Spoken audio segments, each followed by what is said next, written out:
Assalamualaikum warahmatullahi wabarakatuh. Halo sahabat, apa kabarnya kalian semua? Semoga kita selalu diberikan kesehatan dan dilancarkan rezekinya. Amin ya rabbal alamin.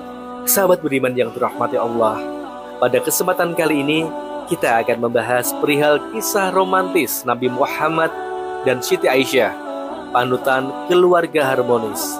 Siti Aisyah adalah salah satu istri Nabi Muhammad yang menonjol. Selain karena yang paling muda, Aisyah adalah perempuan yang cerdas dan mampu mendampingi Nabi. Bukan hanya itu, kisah romantis Nabi Muhammad dan Siti Aisyah ini juga banyak yang mengikuti karena begitu mengesankan. Dari segi kecakapan, Dirosat Journal of Islamic Study mengatakan bahwa Siti Aisyah adalah sosok perempuan dalam Islam yang dikenal dengan kecerdasannya. Dirinya memberikan kontribusi yang lebih nyata bagi perkembangan ilmu pengetahuan Islam. Di sisi lain, Siti Aisyah juga pandai memikat hati Nabi, sehingga Nabi yang memiliki sisi romantis bisa menjadi pasangan suami istri yang cocok dan saling melengkapi satu sama lain. Pasangan yang saling mengasihi ini dapat menjadi panutan bagi banyak pasangan lain yang juga ingin mengikuti sunnah Nabi. Seperti apa kisah romantis Nabi Muhammad dan Siti Aisyah? Yuk simak ulasannya. Kisah romantis Nabi Muhammad dan Siti Aisyah sudah ada sejak Siti Aisyah kecil. Namun, ketika itu romantisme Nabi Muhammad berbentuk kasih sayang. Kasih sayang Nabi Muhammad disebut melebihi kasih sayang orang tua Siti Aisyah. Selama kehidupannya bersama Nabi Muhammad, Aisyah ikut tumbuh dengan didikan dari Rasulullah SAW. Sebab Aisyah merupakan satu-satunya istri Rasulullah yang masih perawan karena dinikahi oleh Rasulullah SAW ketika usianya masih kanak-kanak. Oleh karena itu, Aisyah dibiarkan menggunakan masa kanak-kanaknya sesuai usianya, baik pola pikir ataupun tingkah laku bermainnya. Nabi pun memperlakukan Aisyah sesuai dengan umurnya. Beliau tidak menuntut Aisyah berbuat sesuatu di luar batas umurnya. Bahkan, Nabi memberinya cinta, kasih sayang, dan kelembutan melebihi yang pernah didapatkan dari kedua orang tuanya. Semua itu Nabi lakukan agar hidup Aisyah berjalan sesuai dengan tabiat dalam dirinya. Tak ada paksaan kecuali yang menyangkut larangan atau lepas dari hukum syarah. Pertumbuhan Aisyah tidak luput dari pantauan Nabi. Aisyah tumbuh semakin dewasa dan matang.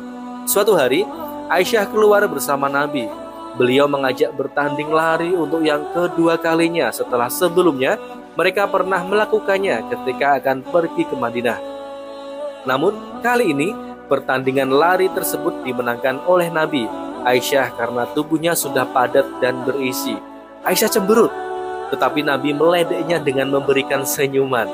Dikenangnya bahwa dulu Aisyah yang menang, tetapi kali ini Nabi yang menang. Bahkan, Nabi sangat mengetahui karakter Aisyah. Beliau tahu kapan jiwanya sensitif, tahu kapan jiwanya bahagia, dan inilah yang sering menjadi kisah romantis Nabi Muhammad dan Siti Aisyah. Dalam kisah lain, Nabi Muhammad berkata kepada Aisyah, "Aku tahu kapan kamu marah, kapan kamu bahagia." Merasa heran, Aisyah pun bertanya kepada Nabi Muhammad, "Bagaimana bisa mengetahui suasana hati yang aku sembunyikan begitu rapi?" Nabi menjawab, "Jika sedang marah, kau bersumpah demi Tuhan Ibrahim. Jika hatimu sedang lapang, kau bersumpah demi Tuhan Muhammad." Aisyah kemudian tersipu, tawanya lepas tak tertahan. "Demi Allah, wahai Rasulullah, hanya namamu yang tertinggal di hatiku." Sikap Nabi Muhammad yang sangat romantis ini juga pernah diceritakan oleh Aisyah. Dalam sebuah hadis, Aisyah radhiyallahu anha berkata, "Saya biasa mandi bersama Nabi SAW dari satu bejana dan dengan satu gayung yang disebut Faruk." Hadis riwayat Bukhari. Ini menggambarkan sangat intimnya Aisyah bersama Nabi Muhammad. Tentu saja mandi bersama hanyalah salah satu contoh kecil dari praktik keintiman dan keromantisan demi memupuk rasa cinta antara suami dan istri. Karena keintiman dan keromantisan tidaklah melulu tentang hubungan seksual seperti yang dipikirkan banyak orang. Namun, keintiman dan keromantisan bisa dilakukan dengan semua aktivitas yang dilakukan bersama-sama yang bisa menumbuhkan rasa ketentraman satu sama yang lain. Meski sering disebut kisah romantis Nabi Muhammad dan Siti Aisyah, aktivitas seperti itu secara umum sangatlah dibutuhkan oleh suami maupun istri. Masing-masing harus peka untuk melayani dan merasa dilayani pada saat bersamaan. Ini bahkan bisa dilakukan dengan tersenyum dan saling menggoda. Setelah mengetahui beberapa kisah romantis Nabi Muhammad dan Siti Aisyah, ada juga bentuk-bentuk kemesraan dari pasangan suami istri ini. Dilansir NU Online, inilah beberapa juga hal dari kisah romantis Nabi Muhammad dan Siti Aisyah yang biasa dijadikan contoh demi kebahagiaan hubungan suami istri. Yang pertama, menempelkan mulut pada bekas makan dan minum istri. Kemesraan ini tentunya melebihi kemesraan makan sepiring berdua. Hal ini diriwayatkan oleh Aisyah radhiyallahu anha. Ia berkata, terkadang Rasulullah Shallallahu alaihi wasallam disuguhkan sebuah wadah atau air kepadanya. Kemudian aku minum dari wadah itu sedangkan aku dalam keadaan haid. Lantas Rasulullah Shallallahu alaihi wasallam mengambil wadah tersebut dan meletakkan mulutnya di bekas tempat minumku. Terkadang aku mengambil tulang yang ada sedikit dagingnya, kemudian memakan bagian darinya. Lantas Rasulullah Shallallahu alaihi wasallam mengambilnya dan meletakkan mulutnya di bekas mulutku. Hadis riwayat Ahmad. Yang kedua, mandi bersama. Melihat sosok Nabi Muhammad yang berwibawa, ternyata juga memiliki sisi romantisme kepada istrinya. Dalam sebuah hadis, Aisyah radhiyallahu anha berkata, dahulu aku mandi junub bersama Rasulullah Shallallahu alaihi wasallam dari satu bejana, di mana tangan kami bergantian mengambil air di dalamnya. Hadis riwayat Bukhari Muslim. Ini menunjukkan sisi romantisme dan kasih sayang bahkan setelah melakukan hubungan seksual. Nabi Muhammad sosok suami panutan yang ideal, bahkan pernah berkata bahwa sebaik-baik laki-laki adalah yang baik perlakuannya kepada istrinya. Yang ketiga, memberi perlakuan baik saat istri haid. Saat haid, seorang perempuan bisa berada dalam mood swing. Sebagai suami, Nabi Muhammad mencontohkan perlakuan terbaik kepada istrinya. Aisyah radhiyallahu anha berkata, dahulu Rasulullah Shallallahu alaihi wasallam meletakkan kepalanya di pangkuanku, kemudian membaca Al-Quran, sedangkan aku dalam keadaan haid. Hadis riwayat Abu. Bukan hanya itu, bahkan Nabi Muhammad juga menunjukkan sisi lembutnya dengan cara yang tidak pernah dibayangkan. Dalam hadis lain, Aisyah radhiyallahu anha berkata, dahulu aku menyisir rambut Rasulullah Shallallahu alaihi wasallam sedangkan aku dalam keadaan haid. Hadis riwayat Bukhari dan Muslim. Yang keempat, memberi panggilan khusus. Rasulullah Shallallahu alaihi wasallam suka memanggil Siti Aisyah dengan panggilan Ya Aisyah. Hadis riwayat Bukhari dan Muslim. Dalam kultur Arab, pemenggalan huruf akhir dan panggilan kecil menunjukkan panggilan manja atau tanda sayang. Bukan hanya memenggal panggilan kecil, Nabi Muhammad juga mempunyai panggilan khusus. Rasulullah Shallallahu alaihi wasallam memanggil Aisyah radhiyallahu anha dengan panggilan Humaira, yang artinya adalah putih kemerah-merahan. Qadhi Iyad menyebutkan dalam Masyarikul Anwar,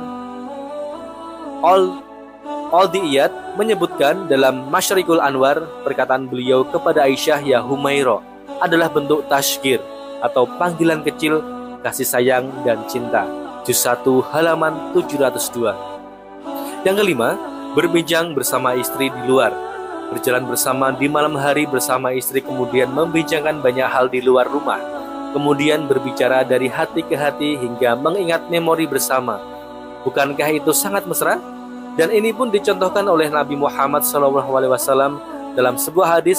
Aisyah radhiyallahu anha meriwayatkan tentang kebiasaan Rasulullah SAW yang keluar kota selalu membawa istri ini. Nabi SAW ketika malam hari berjalan bersama Aisyah, berbincang dengannya. Hadis riwayat Bukhari dan Muslim. Yang keenam, mengajak istri makan di luar. Diriwayatkan dari Anas radhiyallahu anhu, ia berkata, seorang lelaki Persia yang merupakan tetangga Nabi SAW mempunyai kuah kaldu yang paling sedap. Kemudian dia membuat makanan dan mendatangi Nabi SAW, lantas mengundangnya untuk makan. Sedangkan Aisyah berada di samping Nabi. Kemudian Nabi SAW berkata, yang ini bagaimana? Ia menunjuk Aisyah dan berkata, tidak. Kemudian memberi isyarat kepadanya. Bagaimana dengan ini? Dia berkata, tidak. Kemudian Nabi memberi isyarat yang ketiga kalinya dan bersabda, ini bersamaku.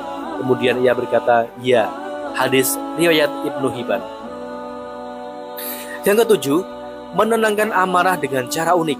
Sudah selayaknya pasangan suami istri memiliki perbedaan pendapat dan dapat mengatasinya dengan baik. Hal ini dimaksudkan agar perbedaan itu tidak memicu amarah dan berakhir menjadi konflik. Hal ini pernah dialami oleh Nabi Muhammad saat melihat Siti Aisyah marah.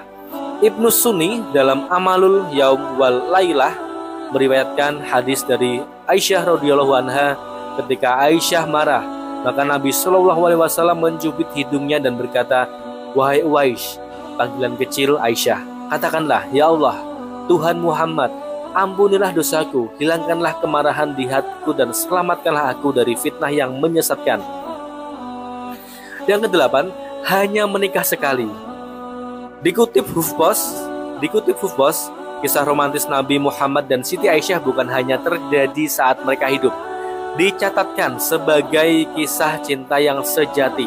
Aisyah tidak pernah menikah lagi setelah Nabi meninggal, mengingat banyaknya momen-momen indah yang pernah mereka lalui bersama. Aisyah merasakan rasa duka yang begitu mendalam karena kehilangan. Bagaimana tidak, sosok yang begitu dicintainya itu meninggal dalam pangkuannya. Semoga kisah romantis Nabi Muhammad dan Siti Aisyah ini menjadi inspirasi dalam menambahkan bumbu kasih sayang dalam kehidupan rumah tangga bagi seluruh pasangan suami istri. Wassalamualaikum warahmatullahi wabarakatuh.